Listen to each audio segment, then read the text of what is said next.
Good morning बच्चा, एक minute. हाँ, जल्दी से निकालो बाबा। डिस्कशन में आज क्या था? डिस्कशन में क्या था रे आज? करंट था शायद। करंट तो हो गया। करंट में बचा क्या है अब? NEC capacitance. कैपेसिटेंस में कुछ था। कैपेसिटेंस। कैपेसिटेंस में बताओ क्या डाउट है, कौन सा वाला था? O1 मुझे लगता है कंप्लीट दिया था मैंने, तो बताओ बाबा।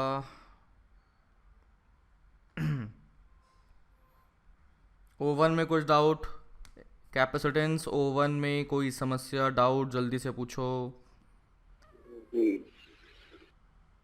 हम्म एक्सरसाइज O1, एनी डाउट? अरे क्या बोल रहा है, तेज बोल थोड़ा।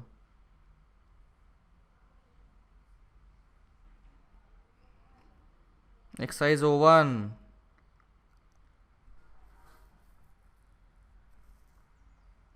बोलो रे जल्दी से। एनी डाउट, एनी डाउट, कोई समस्या? नहीं सर। हम्म हो गए सारे के सारे?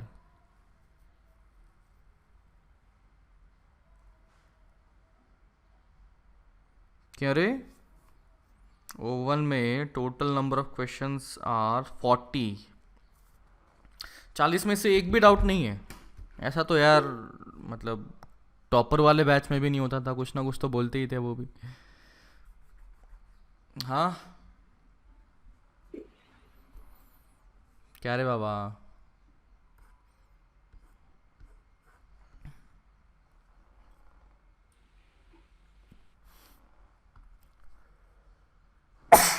सॉरी। हाँ भाई, जल्दी क्या से हुआ? पूछो डाउट। हाँ, डाउट बोलो रे। ये वाला। अरे ये नहीं, होमवर्क में डाउट।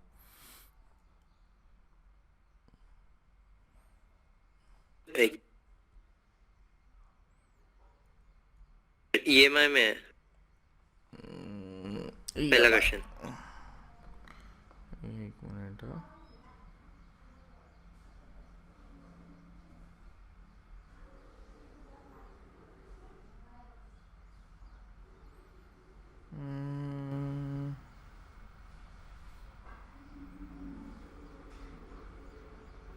EMI में कौन सा क्वेश्चन? फर्स्ट।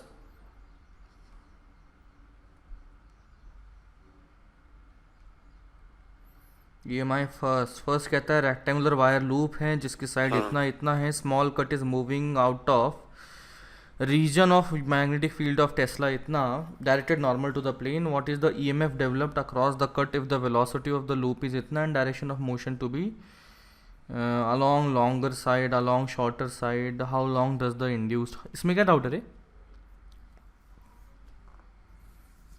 उन्होंने पूछा है कि कब तक ईएमएफ रहेगा, एक क्वेश्चन है। जब तक कि मैग्नेटिक फील्ड में रहेगा। पर उन्होंने कुछ दिया नहीं है ना वैसा कि कहाँ खत्म हो रहा है। Rectangular wire loop with small cut is moving out of region of uniform magnetic field, ये दिया ना रे बाबा। हाँ, पर कितने देर बाद बाहर जाएगा? हाँ, ये ऐसा दिया है कि ये कुछ ऐसा है, रेक्टेंगुलर है, दोनों साइड दे दी, और एक बार तो बोला कि लेंथ के अलोंग में ये मूव कर रहा है, और दूसरी बार में बोला है कि विड्थ के अलोंग में ये मूव कर रहा है, moving out of the magnetic field. तो उसका टाइम कितना लगेगा? दिस डिस्टेंस, इसको मैंने डी लिखा तो D/V यहाँ पर टाइम लगेगा, एंड इसे अगर L लिखा तो L/V यहाँ पर टाइम लगेगा। बस हो गया। ओके, एज पे है क्या एकदम? हाँ, ये लिखा ना कि इट इज़ मूविंग आउट, तो मूविंग आउट मूविंग आउट। मतलब बस बाहर ओके। निकल ही रहा है। हाँ, फिर हो गया। डन। यस। चलो बाबा, पढ़ते हैं रे बाबा, कहाँ तक पहुँच गए थे? ये सवाल करते हैं। तो इसमें सबसे पहले तो मैं करंट की वैल्यू लिख लेता हूँ। तो इसके लिए मैं सर्किट ड्रॉ कर लेता हूँ। तो सर्किट ड्रॉ करें तो कैसा दिखेगा? यहाँ पर बैटरी बन जाएगी, और उस बैटरी का EMF के बारे में लिखें तो वो बनेगा B ω L²/2। तो B ω L²/2 यानी कि रेडियस स्क्वायर बाई 2। इतना तो इसका EMF बन चुका है। अब EMF बना और यहाँ पर रेजिस्टेंस है, तो अभी लेट्स से मैंने इस पॉइंट को कहा ए, इस पॉइंट को कहा बी, तो इसमें से हायर पोटेंशियल पॉइंट कौन सा है ए और बी में से?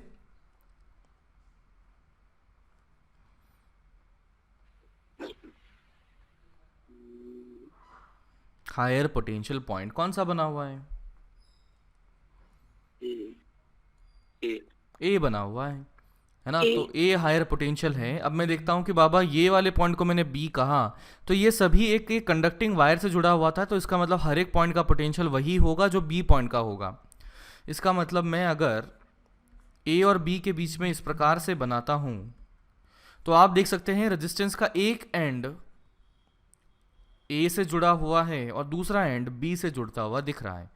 तो दिस इज द डायग्राम। तो यहाँ पर अगर मैं करंट लिखना चाहूँ तो current would be E upon R, और ई की वैल्यू है B omega L square by 2 divided by R. तो this is coming out to be, एक minute, this is coming out to be, current is coming out to be b omega l square upon 2r. this is first question. second क्या कहता है कि बताइए कि यहाँ पर अगर इसे कांस्टेंट ओमेगा से चलाते रखना है तो बताइए कि यहाँ पर जो फोर्स लगेगा वो टॉर्क लगेगा वो कितना लगेगा। तो सोचते हैं कि यहाँ पर करंट कैसे फ्लो करेगा, ए से बी तक जाएगा। इसका मतलब करंट की वैल्यू इस तरह से, तो इसमें करंट ऐसे जाने वाला है। करंट अगर इस तरह से गया तो आप देखिए I D L cross B का जो फोर्स लगेगा, आई डी एल, और बी किधर बनाया था मैंने, बी बनाया है अंदर की तरफ, अंदर।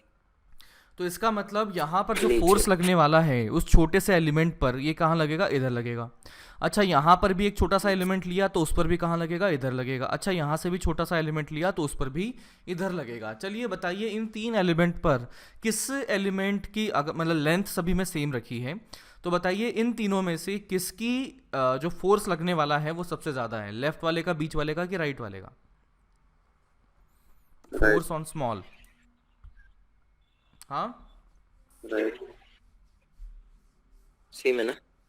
सेम है, क्यों सेम है? टॉर्क अलग है, करंट सेम है, लेंथ सेम है, सब मैग्नेटिक कुछ ही फील्ड सेम चीजें है। सेम है। I D L cross B में हमारे पास करंट सेम रहा, लेंथ भी तीनों की सेम रखी, मैग्नेटिक फील्ड भी सेम रही, तो I D L cross B ये तीनों अपने पास आ जाएगा सेम। और ये अगर सेम आ गया तो इसका मतलब यहाँ पर ये सिर्फ तीन ही नहीं है, ऐसे कई सारे इन्फाइनाइट छोटे छोटे एलिमेंट में बना सकता हूँ और उन सभी पर एक समान रूप से फोर्स लगता हुआ दिख रहा है। इसका मतलब मैं सिंपली ये कह सकता हूँ कि बाबा इसका इफेक्टिव फोर्स जो लगेगा वो इसके सेंटर ऑफ द रॉड पर हम लगाता हुआ बना सकते हैं। Is that clear? और वो कितना लगेगा, वो लगेगा बी आई एल। IL। तो अब मैं देखता हूं कि बाबा इस रॉड का अगर फ्री बॉडी डायग्राम बनाया जाए, ये रही रॉड, रॉड पर एक मतलब इस तरह से फोर्स लगा हुआ है बी आई एल का, और ये घूम कहाँ रहा था, इधर घूम रहा था। तो मैं देख सकता हूँ बी आई एल का जो फोर्स लगा है वो इस ओमेगा के ऑपोजिट में है, तो इसको रोकने की कोशिश करेगा, और रोकने की कोशिश करेगा इसका मतलब यहाँ पर हमें खुद से एक ऐसा फोर्स लगाना पड़ेगा या टॉर्क लगाना पड़ेगा जो कि इसको काउंटर कर रहा होगा। और ये टॉर्क हमें कहाँ लगाना पड़ेगा, टॉर्क एक्सटर्नल हमें इस प्रकार से लगाना पड़ेगा ताकि बी आई एल के ऑपोजिंग टॉर्क को वो खत्म कर पाए। तो मैं लिख सकता हूँ for constant omega torque net should be equal to 0। इसका मतलब torque external minus B I L बराबर 0। इसका मतलब torque external minus B I तो अपने पास था B omega L square upon 2r, और ये एल बराबर 0। तो यहाँ से torque external is B square omega L cube upon 2r, and that is the final answer. समझे क्या?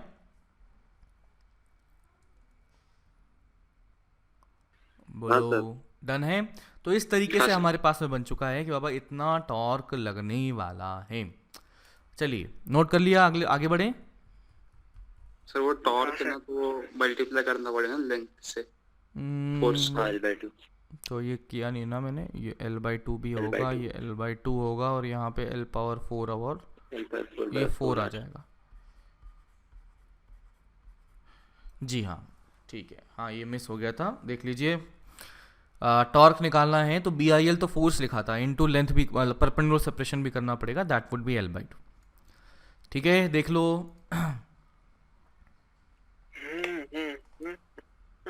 नेक्स्ट क्वेश्चन, अरे बाप ये क्या है,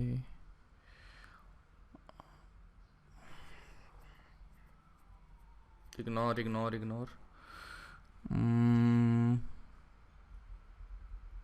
हाँ, नेक्स्ट क्वेश्चन हम करते हैं कि बाबा ये रहा रॉड, रॉड की length is 12 and uniform resistance है इसका, and resistance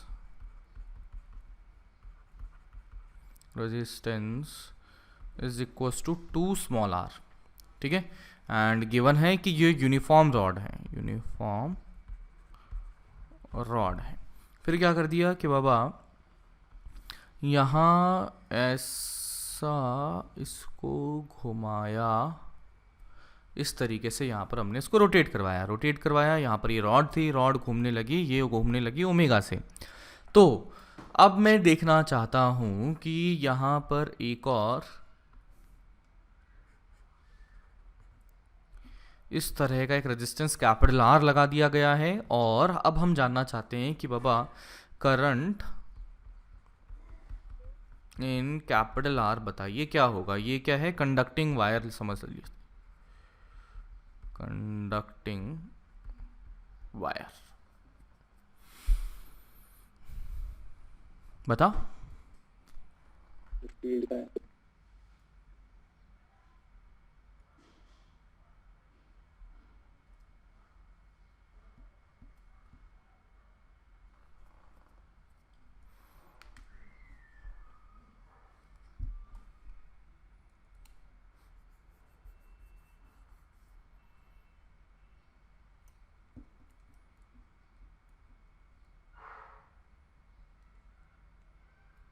sir, field field ही ले लो, B। सॉरी ये मैंने कर दिया बिना।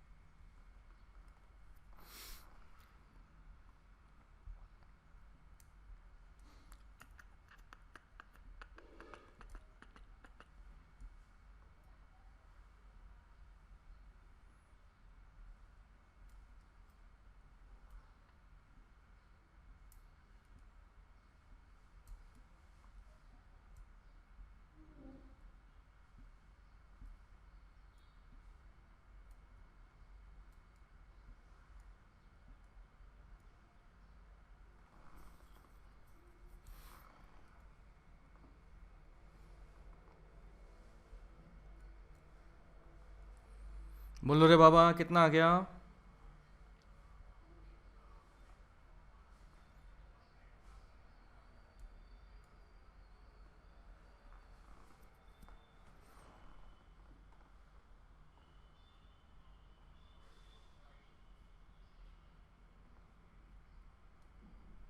यार कहाँ रहती है तुम्हारी एनर्जी रे, जल्दी बोलो।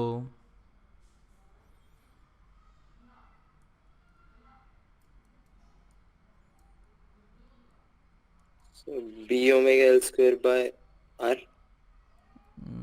कैपिटल आर, हाँ, 2 कैपिटल R। नहीं, सर्किट डायग्राम बनाओ, यू विल अंडरस्टैंड कि बाबा क्या करना है।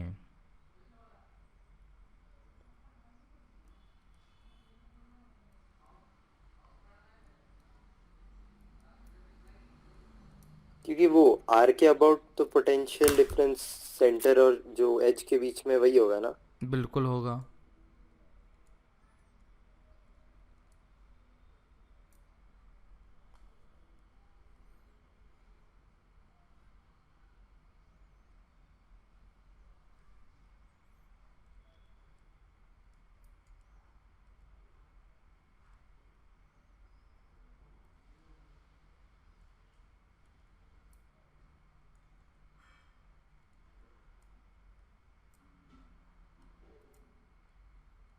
E omega L square by 2 capital R plus small r। चलिए स्टार्ट करते हैं। तो क्वेश्चन शुरू करने से पहले इनको नामकरण कर देता हूँ। तो लेट्स से मैंने सेंटर को कहा ए पॉइंट, इसको माना कहा B point, let's say this point is C. सबसे पहले बताइए कि यहाँ पर जब ये रॉड घूमी तो रॉड का जो रेडियस है, यहाँ पर जो घूमने की रेडियस है वो कितनी हो चुकी है, एल हो चुकी है, क्योंकि entire length is 2l, hence मैं जो रेडियस की बात करूँ that would be l। And अगर मैं एंटायर रॉड के रेजिस्टेंस की बात करता हूँ तो दैट इज 2 स्मॉल r। इसका मतलब यहाँ पर एक ये मैं कह सकता हूँ कि 2l लेंथ में 2 स्मॉल r रेजिस्टेंस है, तो l लेंथ में स्मॉल r का Small r. रेजिस्टेंस होना चाहिए था। तो अभी मैं देखता हूँ कि बाबा ए और बी में से कौन सा पॉइंट हायर पोटेंशियल होगा। ए। ए वाला पॉइंट हायर पोटेंशियल होगा। एंड यहाँ पर ये जो बनेगा, इसका अगर ईएमएफ लिखूँ तो वो बन चुका है B omega L square upon 2। तो इसको मैंने ई लिख दिया, इसे मैंने ए पॉइंट कहा। लेकिन अगर ए और बी के बीच में ध्यान दें तो मुझे एक और चीज़ को जोड़ना पड़ेगा, छोटू सा रेजिस्टेंस। कितना रेजिस्टेंस है वो, छोटा स्मॉल आर। और इसी प्रकार से मैं देखता हूँ ए और सी के बीच में भी एग्जैक्टली सेम संबंध हम बना सकते हैं। और सी और बी तो एक्चुअली है ही सेम, है ना, इसको सी बोलो या बी बोलो, बात तो एक ही।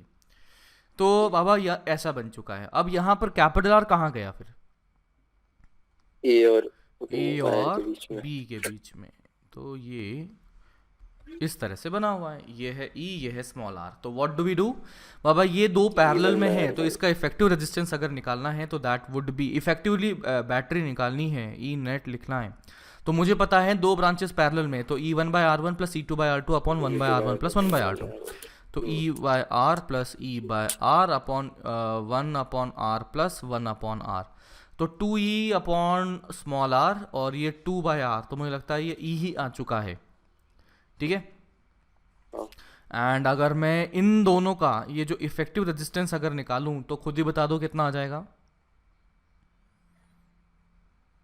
R/2। इसका मतलब यहाँ पर जो बैटरी इसका इफेक्टिवली यहाँ दिखा है, इफेक्टिवली हमें ये E दिखा है और ये R/2 दिखा है और ये कैपिटल R दिखा है। तो इसका जो करंट बनेगा E upon small R/2 plus capital R। Is that clear? And that's the final answer. तो यहाँ से करंट की जो वैल्यू बनी है इतना आ चुका है, और E की वैल्यू आ चुकी है B omega L square by 2। Done है बोलो, कोई डाउट? चलो बाबा आगे बढ़े। Next question,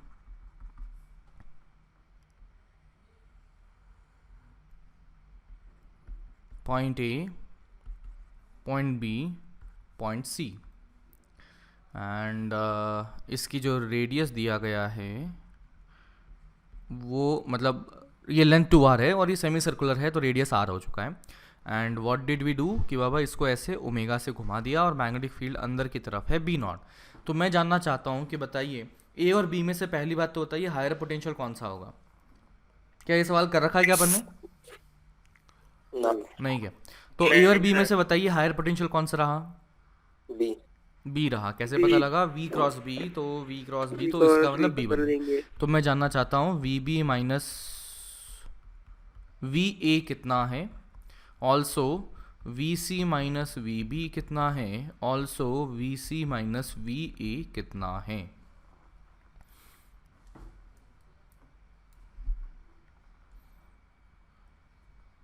B omega R square, B omega R square और 2b ओमेगा आर स्क्वायर। पहले दोनों के बता रहे हो क्या? हाँ। बिल्कुल सही।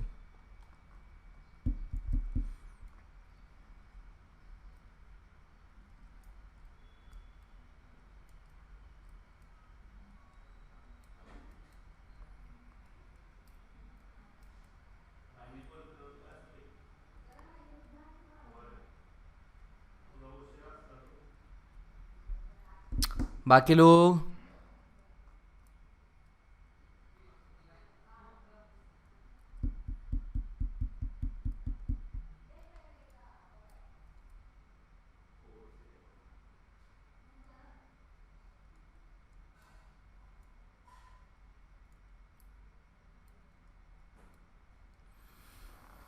चलें जी शुरू करते हैं। तो बाबा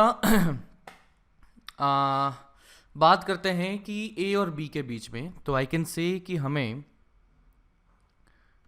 इफेक्टिवली इसकी अगर लेंथ देखें तो that length would be √2r। तो इसका 2r मतलब V B minus V A is equals to B omega effective length यानी कि √2r का होल स्क्वायर डिवाइडेड बाई 2 यानी कि B omega are r²। Square. अब बात करते हैं V C minus V A की।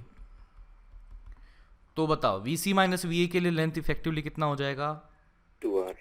तो बी ओमेगा 2r का होल स्क्वायर बाई 2 यानी कि 2b ओमेगा आर स्क्वायर। तो यहाँ से V C minus V A आ चुका है, यहाँ से वी बी माइनस वी आ चुका है। तो I can say V C minus V B कैसे लिखें? दोनों का add, V C minus V A दोनों को सब्ट्रैक्ट कर दो। Minus V B minus V A. देख लो, तो V C minus V A is 2b omega R square minus V B minus V A is B omega R omega R square. Square. Hence यहाँ से B omega R square and that is the final answer. समझे क्या बाबा? हाँ sir. चलो, बहुत ही आसान सवाल था। अब अगला सवाल करो। और ये कहता है, ये से मैंने एक रॉड बना दी एल शेप की। ये समझ लीजिए रॉड है जिसकी यहाँ पर ये लेंथ है एल और ये लेंथ है एल, और इसको कुछ इस प्रकार से हमने घुमा दिया, ओमेगा से घुमा दिया। फिर मैंने कहा कि लेट्स से दिस पॉइंट ये जो बना है ये ए बना है, इस पॉइंट को मैंने कहा ये बी बना है, इस पॉइंट को मैंने कहा सी बना है, और यहाँ पर जहाँ हिंज किया गया है वो से डी का बना है। तो मैग्नेटिक फील्ड मैंने कर दिया है बी नॉट अंदर की तरफ। तो जल्दी से बताइए कि बाबा ए और डी में से कौन सा पॉइंट का पोटेंशियल ज़्यादा होगा? A D. ए और डी कहता हूँ बच्चा, है ना? डी ना। ए एंड हाँ डी, तो ए का। ए का ज़्यादा होगा। ठीक है, तो अब मैं बात करता हूँ कि हमें यहाँ से फाइंड करना है। सबसे पहले तो सबसे आसान सवाल V A minus V D, फिर उसके बाद में थोड़ा सा अपन कर लेते हैं V B minus V A कर लेते हैं, और चलो एक और गेम कर लेते हैं वी सी माइनस वी, कौन सा करें? डी कर लेते हैं, इतना कर लो। एक और कर ही लेते हैं कुछ, V C minus V A कर लेते हैं, ये लो। सो बी मिड पॉइंट है ना? बी, हाँ ये मैंने कर दिया, दिस इज मिड पॉइंट। ये लेंथ एल बाई 2, ये लेंथ एल बाई 2।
हाँ जी,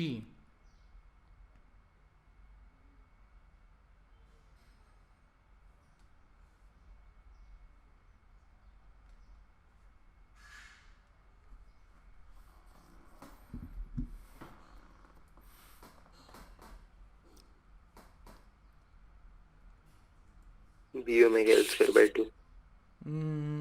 ए तो आ ही जाएगा, मतलब ये फर्स्ट वाला तो आ चुका है, V A minus V D. A वाला पोटेंशियल हायर होगा तो B omega L square by 2, इसका तो कोई दिक्कत नहीं है। V B minus V A,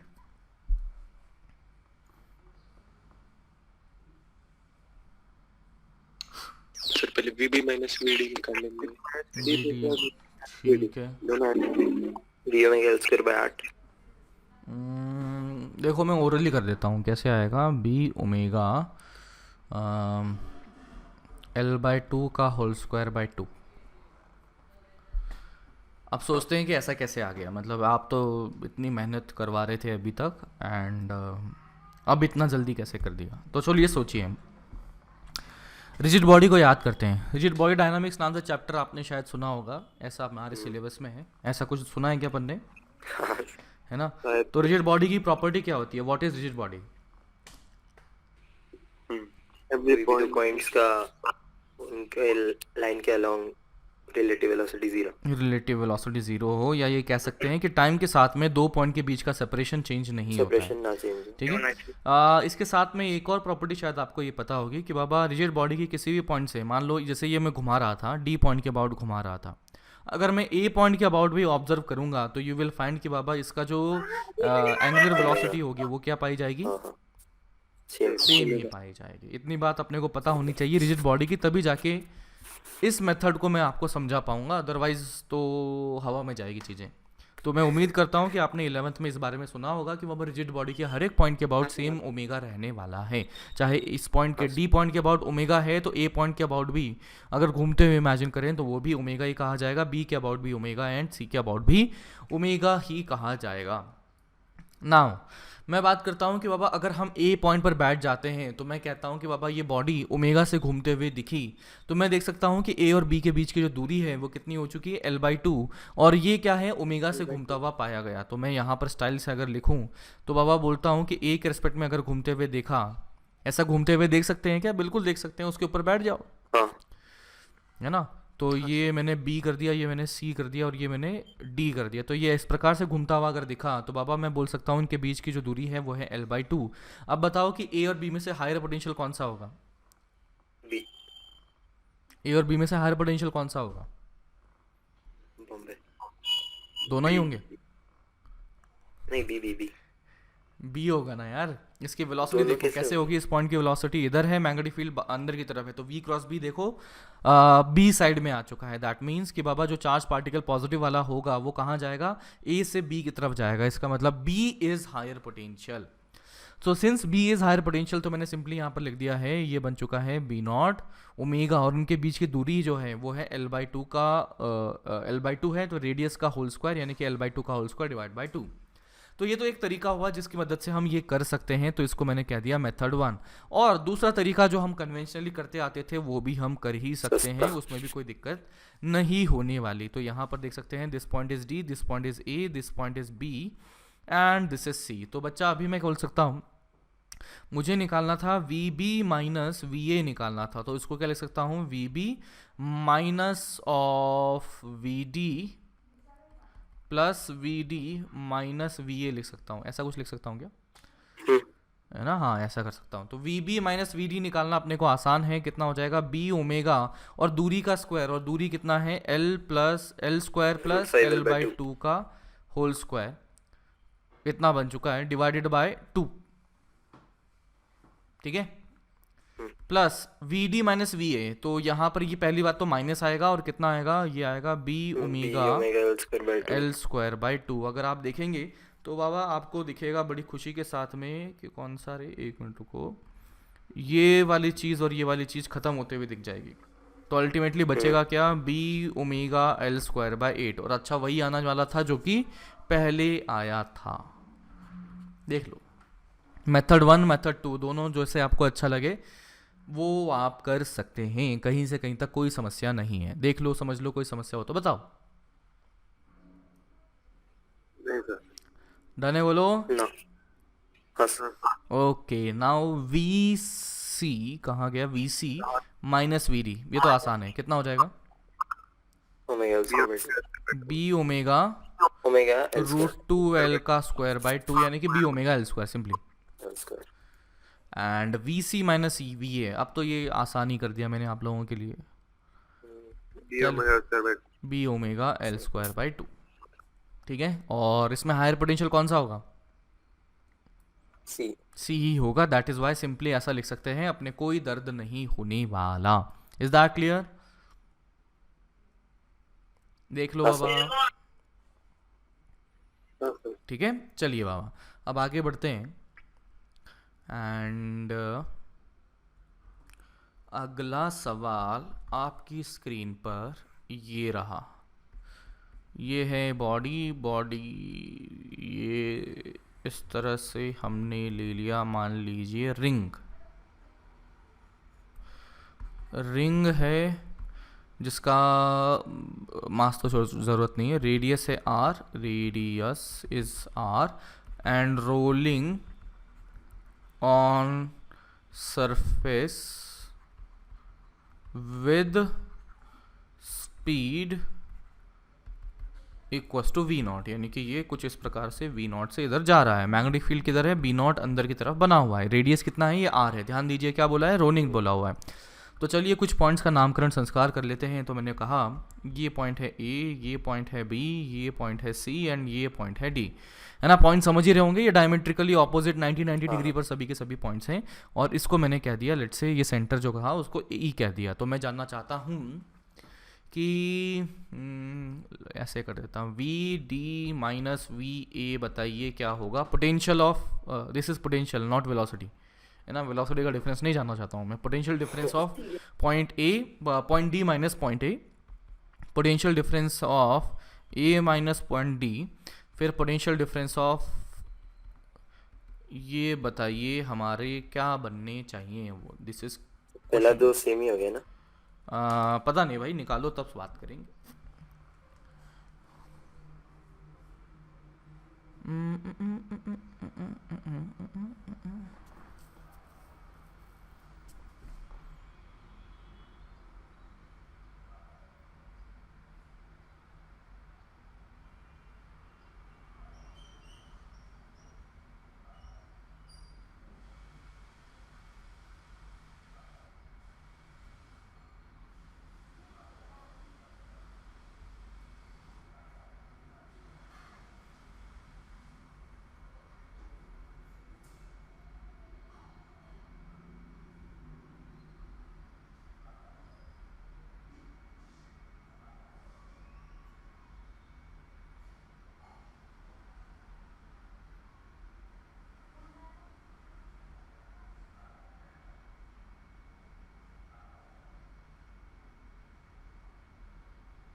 बोलो बाबा।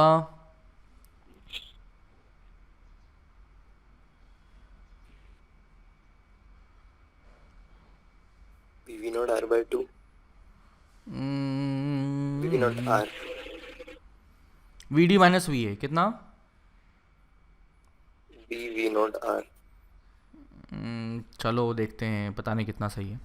देखो यार, ये स्पीड वी नॉट दिया है, तो वी नॉट की जगह मेरे को अगर ओमेगा दे दिया जाता तो ज़्यादा अच्छा रहता। तो मैंने वी ओमेगा को लिख दिया वी नॉट बाय आर, ठीक है ना। अब देखते हैं कि बाबा मुझे जो भी पूछा गया है वो अगर मैं पॉइंट ए की बात करता हूँ तो आपको शायद पता होगा इंस्टेंटेनियस एक्सिस ऑफ रोटेशन, ठीक है। ये एक ऐसा पॉइंट है जिसके अबाउट बॉडी को प्योरली रोटेट करता हुआ माना जा सकता है, जिसका कि ओमेगा भी कितना रहेगा जितना बॉडी का ओमेगा ऐसा था। समझे क्या बाबा? इस पॉइंट को इनफैक्ट ऐसा कह सकते हैं कि इस पॉइंट के अबाउट में हिंज किया हुआ अज्यूम किया जा सकता है बॉडी को, and body is in complete purely rotating motion. इस पॉइंट के अबाउट ऐसा अज्यूम किया जा सकता है। तो मैं यहाँ पर सिंपली ऐसा कर सकता हूँ कि बाबा ऐसा ओमेगा अज्यूम किया जा सकता है। अब तो सवाल ही खत्म। तो V D minus V A, यहाँ पर देखें तो वी क्रॉस बी में से वी क्रॉस बी, इसमें से कौन सा पॉइंट हायर पोटेंशियल बना है? ये वाला पॉइंट। तो यहाँ पे पॉजिटिव पोटेंशियल आएगा कि नेगेटिव आएगा? V D minus V negative आएगा। कितना आएगा? बी ओमेगा एंड रेडियस मतलब ये दूरी √2 R square by 2। V A minus V D, बोलो क्या लिखें?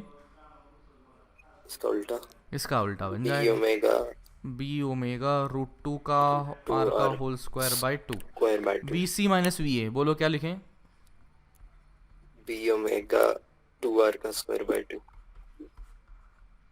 बस खत्म सवाल। कोई समस्या हो तो बताओ। Anybody any doubt? बोल दो जल्दी से, कोई समस्या? No sir. डन है, ठीक है। यहाँ पर क्रिटिकल पॉइंट बस ये था कि बाबा इस पॉइंट के अबाउट में ये क्या है, इंस्टेंटेनियस एक्सिस ऑफ रोटेशन समझा जा सकता है, एंड पॉइंट ए के अबाउट बॉडी को हिंज किया हुआ समझा जा सकता है, अज्यूम किया जा सकता है। साथ ही साथ उसका ओमेगा जो लिखा जाएगा वो क्या लिखा जाएगा, V naught by Body R का लिखा omega। जाएगा, ठीक है। चलिए अगला सवाल आपकी स्क्रीन पर ये रहा, दैट सेज कि हमारे पास में है एक डिस्क। डिस्क मतलब इसके जो प्ले अपना माल भरा हुआ है, कहाँ पर भरा है, ये रहा माल भरा हुआ है। फिर उसके साथ में मैंने क्या बोला कि हमारे पास में ये रहा सेंटर, और सेंटर के अबाउट इस डिस्क को ओमेगा से इस प्रकार से घुमा दिया। मैंने कह दिया कि यहाँ पर अंदर की तरफ यूनिफॉर्म मैग्नेटिक फील्ड है बी नॉट। तो मैं देखना चाहता हूँ कि यहाँ पर potential difference generated between centre and periphery, spelling सही है क्या पेरीफेरी की, या एफ आता है? नहीं, सही है ना? या अबे ना क्या, अपने क्या किससे बात कर रहा है तू गधा? क्या सर? हाँ हाँ भाई निकालो अब। रेडियस आर लो। हाँ रेडियस आर, Radius R है रेडियस ना? आर ले लीजिए। B naught omega R square by 2। ठीक है जी, कैसे आ गया? मतलब इसको भी वैसे ही मान लेंगे ना, छोटे छोटे रॉड्स। जी हाँ, तो अभी देखो बाबा यहाँ पर क्या है कि ये जो डिस्क है ना, डिस्क को अपन क्या कर सकते हैं कि बाबा यहाँ पर एक छोटू सा चुन्नू सा रॉड जिसकी विड्थ तो बहुत ही चुन्नू सी है, dx मान लो। तो अगर मैं इसके बारे में सोचता हूँ तो इसके लिए देखा जाए तो इसके रेडियस कितना हो गया, r हो गया, और रेडियस r है, मैग्नेटिक फील्ड ओमेगा में घूम रहा है, तो आई कैन से कि बाबा उसके अक्रॉस जो पोटेंशियल डिफरेंस आएगा वो बन जाएगा B omega R square by 2। तो चलिए इसी प्रकार से मैं एक और रॉड को देख लेता हूँ। तो ये एक और रॉड की मैं अगर इसका साक्षात्कार किया जाए तो मैं आई कैन से कि इसके अक्रॉस भी potential difference B omega R square by 2। अगर मैं इसकी बात करता हूँ तो यहाँ पर आई कैन से कि बाबा पोटेंशियल डिफरेंस कितना आ गया, B omega R square by 2। तो ऐसे तीन रॉड देखे तो तीनों का ओमेगा बी, तीनों का potential difference B omega R square by 2। तो तीनों का मिला के पोटेंशियल डिफरेंस क्या हो जाएगा, 3 टाइम्स हो जाएगा। हाँ नहीं, होगा कि नहीं होगा? नहीं सर। नहीं ना। होगा। अरे बाबा ये सभी ऐसा तो अपने को निकालना क्या था, इफेक्टिवली हमें निकालना था कि सेंटर और पेरीफेरी। तो बाबा इन दो पॉइंट के बीच में निकालना है, तो चाहे यहाँ निकाल लो, चाहे इन दोनों के लिए निकाल लो, चाहे इन दोनों के लिए निकाल लो, या चाहे इन दोनों के लिए निकाल लो, सभी समान पाए गए और वो आ गया है B omega R square by 2। बात खत्म, समझे क्या? हाँ सर। अरे भाई बाकी लोग क्या मरे हुए रहते हो, कह रहे बाबा क्या कर रहे हो तुम लोग? हाँ मतलब बिल्कुल एनर्जी एनर्जी हाँ, किधर तो- है रे अपनी? कल तो गणपति बप्पा मोरिया होने वाला है, उसमें भी एनर्जी ऐसी रहेगी क्या तुम्हारी? सर एक मिनट ऊपर लो ना। हाँ ये जरूर आ जाता है मेरी क्लास में। मतलब कंसिस्टेंट। ऐसी, मतलब भाई क्या तुम्हारी फिजिकल क्लास में भी ऐसी एनर्जी रहने वाली है क्या? मतलब इससे अच्छा तो अभी ऐसे ही क्लासेस चलते रहने दो कि बाबा मतलब मैं वहाँ आऊँगा, वहाँ परेशान होऊंगा क्लास में बैठ के तुम्हारे सामने। इससे अच्छा कम से कम मैं घर पे अपने खुद बैठा तो हूँ। अगर ऐसी एनर्जी रहेगी तो यार अच्छा है कि अपन ऑनलाइन ही क्लास चलते रहे। नको सर। Right sir. अरे तो बाबा क्या रे बाबा, तुम ऐसे बात ही नहीं करते हो ना कुछ करते हो, बस अपना ना रिप्लाई होता है ना डिस्कशन में। आज इतने मस्त सवाल थे कैपेसिटेंस के और ईएमआई के, मुझे गारंटी है ईएमआई की तुमने शीट नहीं खोली, शीट खोलते तो तुम्हारी हालत खराब हो जाती है ना। ईएमआई 5 ही करने थे ना पहले। ईएमआई के जो सवाल थे वो इतने मस्त सवाल थे, और खासकर अच्छी बात यह है कि एनसीईआरटी से सेलेक्टेड क्वेश्चंस थे वो, है ना। आप अगर उसमें देखोगे ना, अगर पढ़ते भी तो उसमें लिखा होता कि साइड में लिखा हुआ है कि एनसीईआरटी के सवाल है। तो अपन एनसीईआरटी को जो ऐसे इग्नोर कर देते हैं ना कि बहुत ही चिंदी सी किताब है, ऐसा नहीं है। एनसीईआरटी इज़ वेरी गुड किताब, एंड इनफैक्ट अगर उसके JEE Main point of view से देखें तो पक्का उसमें से कुछ कुछ सवाल आ ही जाते हैं, खासकर केमिस्ट्री में, है ना। तो मतलब एनसीईआरटी को अगर आप लाइटली ले रहे हो तो आप ईएमआई की एक्सरसाइज 1 करके देखना, अच्छा लगेगा आपको, है ना। अगर आप एनसीईआरटी को ऐसा समझते हैं ना कि एक चिंदी सी किताब है, हम तो बहुत ऊपर सीख लिया, हमने बहुत कुछ आता है, तो आपको अपनी कंडीशन बता देगी वो किताब कि बाबा कहाँ स्टैंड करते हो, ठीक है ना। और साथ ही साथ एक वो चीज़ आती है जिसमें कि सेमीकंडक्टर वाला पोर्शन, पढ़ के देख लेना समझ में आ जाए तो, है ना। वो तो अलग ही लेवल हो गया, चलो छोड़ो।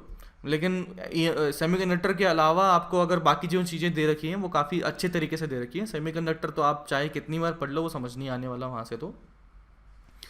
तो माई पॉइंट इज़ दैट कि बाबा पहली बात तो ये जो तुम इस चीज़ों को लाइटली ले रहे हो ना, चाहे एनसीईआरटी हुई चाहे शीट हुई, कि मतलब होमवर्क करते हुए मुझे लग नहीं रहा अभी भी जो आपकी स्थिति थी आज डिस्कशन में, मुझे लग नहीं रहा कि इसने सिंसियरली होमवर्क किया था। एंड किया होता तो पूछता पक्के से। एनसीईआरटी में कम से कम कुछ तो डिस्कशन होता है एनसीईआरटी के बारे में, सर इतना अच्छे सवाल है वैसा वैसा कुछ तो होता है ना। अगर आपने मुश्किल से वो पीडीएफ को अपलोड मतलब वो स्क्रॉल भी करते ना तो अब भी आपको दिख जाता कि अरे बाप रे ऐसे सवाल थे। तो मतलब मुश्किल से कितने लोगों ने, जेन्युइनली बताओ कितने लोगों ने ईएमआई के सवाल किए थे पहले 10? किए सर। एक की आवाज़ आई है, वो भी कॉन्फिडेंट नहीं लग रहा मेरे को। नहीं सर, किए सर। 2 लोगों की आवाज़ आई है आउट ऑफ कितने 50-60 स्टूडेंट्स, मुझे 2 लोगों की आवाज़ आ रही है। What about everybody else? बाकी लोग भाई साहब क्या छुट्टियां मना रहे हो क्या? क्यों रे बाबा, बैंड बज जाएगी रे बाद में, कर लो भाई थोड़ा सा मेहनत कर लो। घर वालों को कैसे बोलोगे कि बाबा सर आपके 2 साल के पैसे मैंने ऐसे उड़ा दिए, अभी है अपने पास टाइम। तुम मतलब देखो याद करो अपनी 11th वाली क्लास, 11th वाली बिगिनिंग वाली क्लास याद करो, 11th की एकदम शुरुआत में।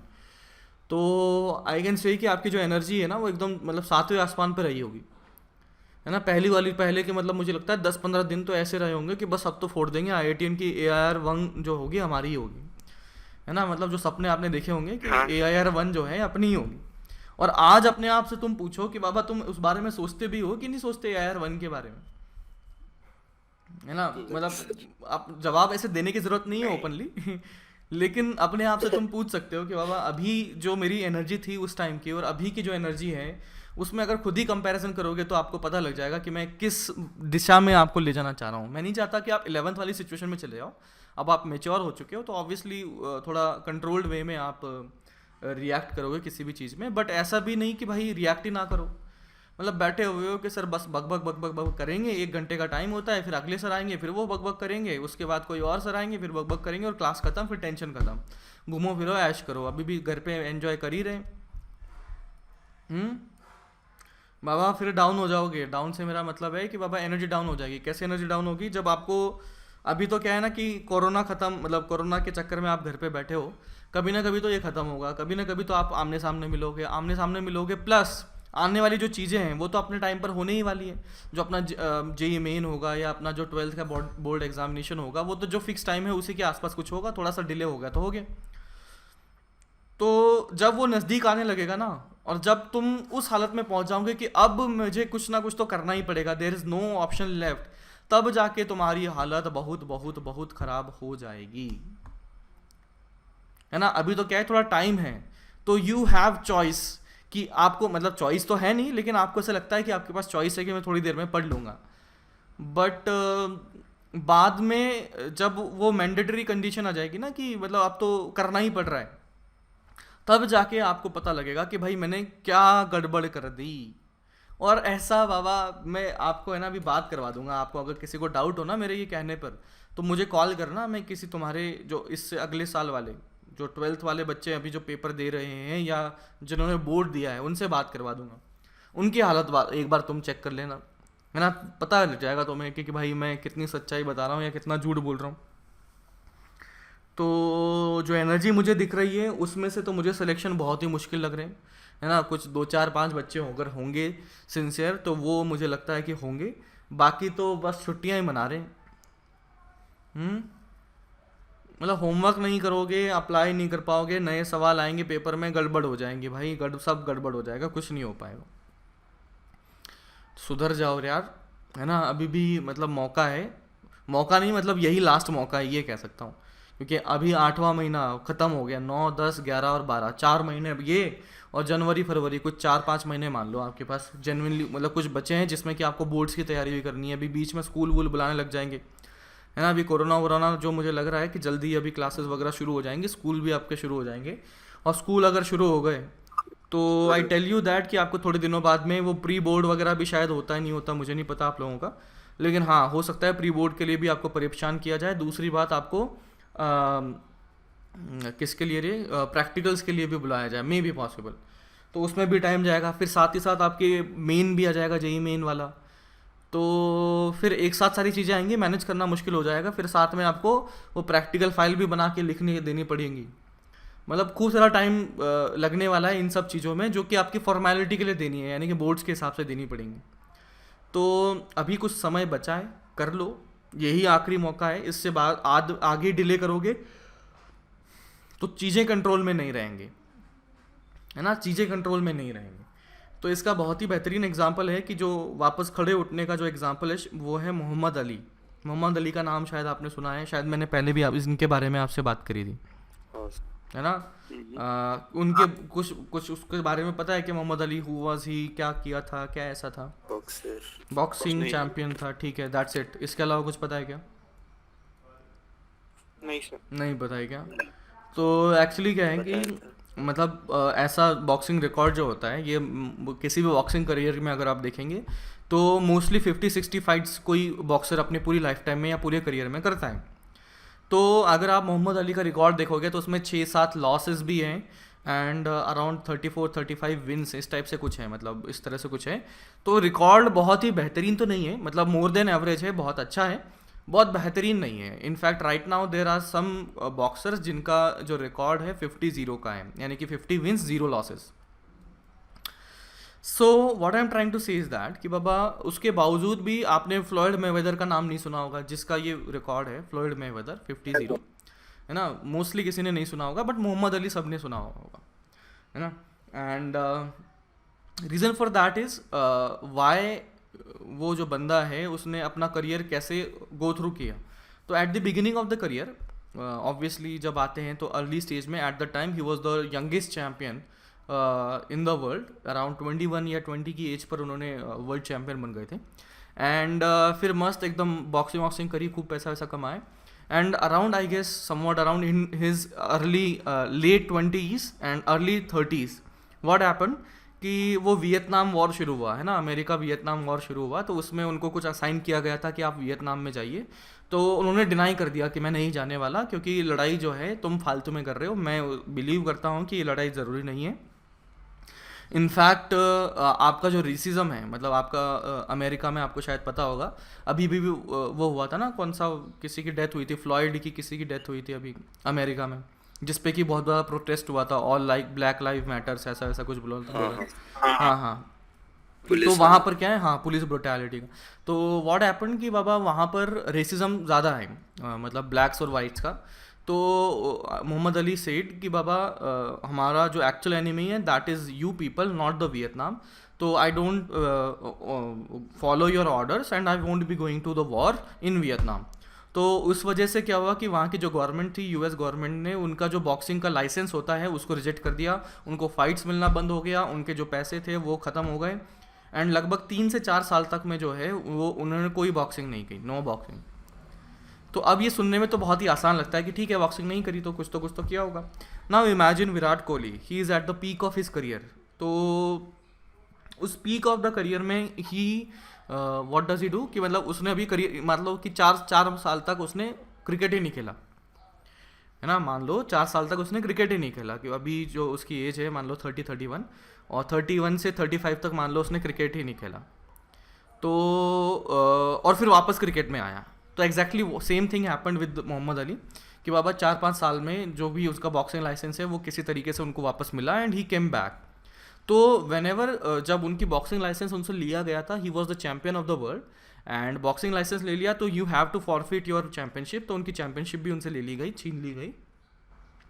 And after he came back, तो ऑब्वियसली वो 4-5 साल ट्रेनिंग तो उन्होंने करी नहीं थी।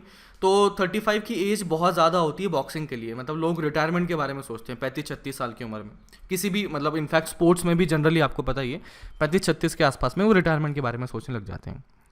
तो व्हेन ही कैम बैक, तो नोबडी वाज एक्सपेक्टिंग कि भाई अब ये कुछ कर भी पाएगा, क्यों? क्योंकि भाई उसके पीक करियर, जो पीक ईयर्स थे उसके करियर के, वो तो लॉस हो चुके थे। Then he came back, then he fought hard, and he once again became the champion of the world.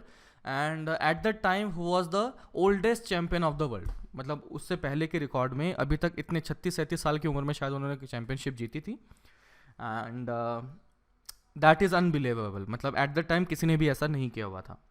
तो यू गेट द आइडिया कि बाबा ये जो स्टोरी है इनकी, ये क्या है, फाइट बैक की स्टोरी है. किसकी? मोहम्मद अली की. कि एक ऐसा बंदा जो अपने प्रिंसिपल्स के लिए स्टैंड करता है. दूसरी बात कि ये नेवर गिव अप जो इसका एटीट्यूड था कि बाबा 37 की एज में उन्होंने वापस से चैंपियनशिप जीती, जब तक कि उनको लोग एक्सपेक्ट कर रहे थे कि भाई अब तो आएगा, 2-4 फाइट करेगा, हार हरा के निकल जाएगा. But he fort hard and he eventually won the championship. And इसी स्टोरी की वजह से, इसी प्रिंसिपल के लिए स्टैंड करने की वजह से, ये फॉट हार्ड की नेवर गिव अप एटीट्यूड की वजह से ही अपना मोहम्मद अली जो हैं, he is most renowned athlete in the world right now. He is the most written about athlete in the world. Written about मतलब उनके बारे में जो आर्टिकल्स वगैरह जो लिखे गए हैं, सबसे ज़्यादा most written about athlete in the world right now, it is Muhammad Ali. तो अभी भी आपकी सिचुएशन जो है मोहम्मद अली वाली है. अभी याद करो 11th में आए होंगे, एनर्जी एकदम हाई होंगी, चैंपियन एकदम मस्त बढ़िया से आपकी मेहनत चल रही होगी.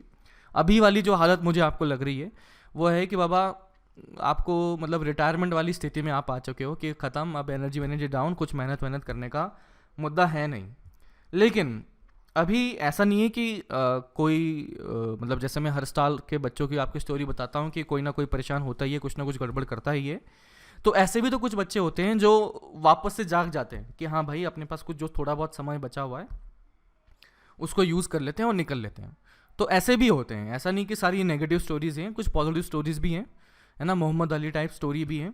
तो आपके पास भी अभी मौका है कि बाबा अपनी जो फॉट हार्ड वाली जो स्पिरिट है उसको जगाएं, नेवर गिव अप वाला एटीट्यूड जो है वो जगाएं.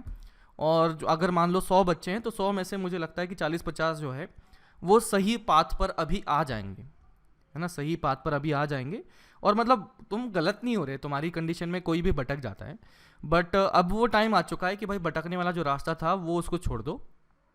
एंड उसको सिंसियरली जो भी अपना अब काम है उसको करना शुरू कर दो. 5-6 महीने अगर दम लगा के करोगे तो हाँ भाई ठीक ठाक रैंक आ जाएगी, और ठीक ठाक रैंक से अपन ठीक ठाक कॉलेज में अच्छे से ब्रांच में किसी में घुस जाएंगे. तो अभी भी मुझे लगता है कि जैसे पिछले साल भी कुछ ना कुछ बच्चे थे कि बाबा इस टाइम पर उनकी हालत ठीक नहीं थी, but at the time of the examination वो कॉन्फिडेंट सिचुएशन में थे. राइट नाउ अभी भी आपके पास 2 राहें हैं कि बाबा किस रास्ते में जाना है. आप नोइंगली या अननोइंगली किसी रास्ते को चूज़ करेंगे. आप चूज़ करेंगे कि बाबा मेहनत कर लेता हूँ, आप चूज़ करेंगे कि बाबा मेहनत नहीं करते. आप अपने कॉन्शियसली इस डिसीजन को लेंगे या अनकॉन्शियसली डिसीजन को लेंगे कि बाबा चिल मारते हैं आज. तो ऐसे कुछ लोग होंगे कि बाबा अभी अपनी पोजीशन को स्ट्रॉन्ग कर लेंगे, जनवरी तक उनकी हालत ठीक हो जाएगी, एंड हाँ कॉन्फिडेंटली अपना जेईई मेन का एग्जामिनेशन वो दे पाएंगे. और डेफिनेटली कुछ लोग ऐसे भी होंगे जो जनवरी या दिसंबर के एंड में मुझसे बोलेंगे कि सर अब क्या करूं, समझ नहीं आ रहा है. Definitely there will be there. तो अब ये अपना आपका खुद का चॉइस है कि बाबा किस रास्ते में जाना है ना. बात तो अपनी जनवरी में वैसे भी होगी, और आई विल फाइंड आउट कि बाबा आप में से कौन सा किस रास्ते को चूज़ कर रहा है. वो तो आपका रास्ता है ना. मैं तो बस आपको बता सकता हूँ कि अब थोड़ा ठीक हो जाओ, सुधर जाओ, जो कुछ भी गड़बड़ियाँ हो रही हैं उसको ठीक कर लें. एंड मतलब जो कुछ भी प्रॉब्लम तो होंगी, है ना, सबका रास्ता अलग अलग है, सबको प्रॉब्लम्स भी होंगी, अलग अलग होंगी, सबका मोटिवेशन लेवल अलग होगा, सबका कैलिबर अलग अलग होगा. लेकिन एक चीज़ जो है वो सेम रख सकती है, सेम रह सकती है at the end of the day, वो है कितना आपने मेहनत करी है ना. तो मेहनत करना आपके कंट्रोल में है. धोनी भाई साहब ने कहा भी था, क्या कहा था, कंट्रोल द कंट्रोलेबल्स, कहा था क्या ऐसा कुछ, या सुना है क्या आपने? मतलब कहा तो था ही, डिपेंड्स कि आपने सुना है कि नहीं सुना, है ना. Control the controllables.